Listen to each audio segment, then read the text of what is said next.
आज की ये कहानी सच्ची घटना पर आधारित है। उम्मीद करता हूँ आपको पसंद आएगी। एक दिन की बात है जब एक काम से मुझे दिल्ली जाना पड़ा तो मैंने तत्काल स्लीपर टिकट लिया और कैफियत ट्रेन से रवाना हो गया। मेरे बैठने के बाद एक सलवार सूट पहने हुए गोरी सी लड़की एक बैग लिए हुए मेरी सीट पर एक किनारे बैठ गई। मैं हाथ में लिए हुए एक मैगजीन पढ़ रहा था। वे लड़की बार बार इधर उधर देख रही थी और मुझे भी देखे जा रही थी। शायद वे सोच रही थी कि कहीं मैं उसे अपनी सीट से उतार ना दूं।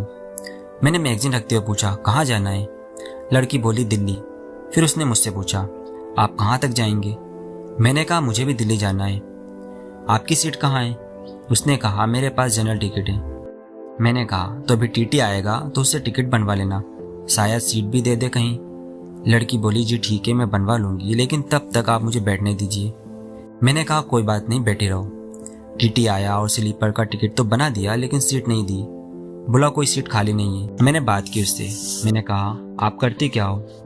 लड़की बोली, कुछ नहीं। फिर मैंने कहा, मेरा मतलब पढ़ाई से है। जी मैं 11वीं क्लास में पढ़ती हूँ। मैंने कहा, अच्छा, और आपके घर में कितने लोग हैं? लड़की बोली, मम्मी पापा भाई बहन सब हैं। थोड़ी देर बाद वे मोबाइल निकाली और उसमें सिम कार्ड लगाई और किसी से बात की।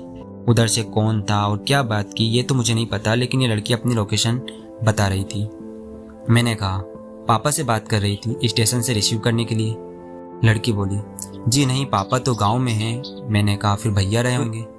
लड़की बोली, नहीं, वो मेरे वो थे। मैंने वो थे मतलब, मुझे तो नहीं लगता कि अभी आपकी शादी हुई है। लड़की, जी अभी तो नहीं हुई है लेकिन 2-3 दिन में हो जाएगी। मैंने कहा, वो अब समझा, इसका मतलब प्रेम विवाह करने वाली हूँ। लड़की ने कहा, जी, और मुस्कुराने लगी। मैंने कहा, लड़का करता क्या है? लड़की ने कहा, दिल्ली में नौकरी करता है और बोल रहा था कि मुझे भी नौकरी दिला देगा, फिर हम दोनों लोग मजे से रहेंगे। मैंने कहा, काफी स्मार्ट लड़का होगा। लड़की बोली, जी बहुत स्मार्ट है और बहुत अच्छे स्वभाव का है। मैंने कहा, मैंने भी प्रेम विवाह किया है। लड़की बड़ी उत्सुकता से, आप भी भागकर शादी किए थे?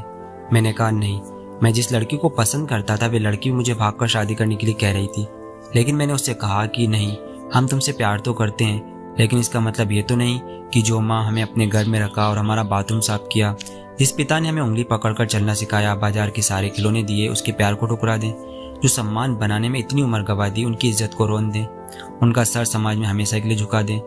मैं शादी तो तुम्ही से करूंगा लेकिन माँ बाप को राजी करके। और फिर एक दिन माता पिता मान गए और हम दोनों की शादी हो गई। मैंने कहा, वैसे आप जिसे प्यार करती हैं उसे आपके घर वाले जानते हैं? लड़की बोली, जी नहीं, कोई नहीं जानता। मैंने कहा, आप उसका घर देखिए, उसके घर वाले आपको जानते हैं? लड़की ने कहा, नहीं। मैंने कहा, फ्रॉड, तुम्हारे साथ फ्रॉड होने वाला है। लड़की, नहीं, वह ऐसा वैसा लड़का नहीं है, वह मुझसे बहुत प्यार करता है।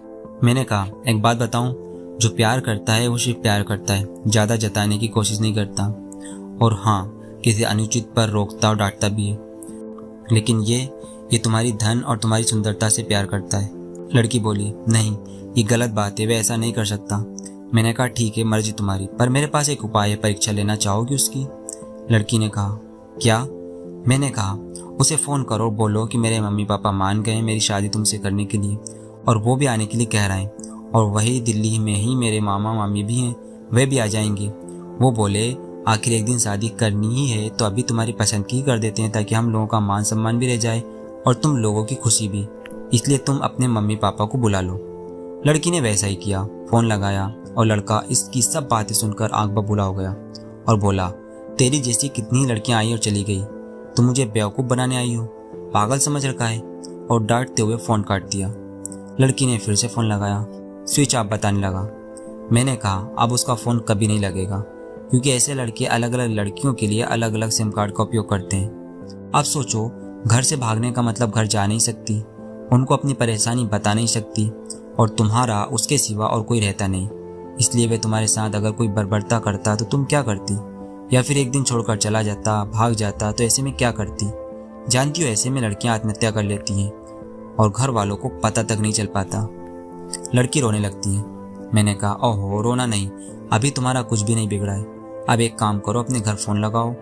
लड़की फ़ोन लगाती है, हेलो, हाँ पापा। लड़की रोने लगती है। पापा बोले, बिटिया कहाँ हो? हम सभी लोग बिना खाए पिए तुम्हें खोज रहे हैं। लड़की, पापा बस थोड़ा सा बहक गई थी, पर अब ठीक हूँ, कल तक घर आ जाऊंगी। और मुझे धन्यवाद देते हुए अगले स्टेशन पर उतरकर दूसरी ट्रेन से घर के लिए रवाना हो गई। आपको ये कहानी कैसी लगी कमेंट करके ज़रूर बताएं। कहानी अच्छी लगी हो तो लाइक कमेंट शेयर ज़रूर करें और चैनल को सब्सक्राइब भी ज़रूर करें।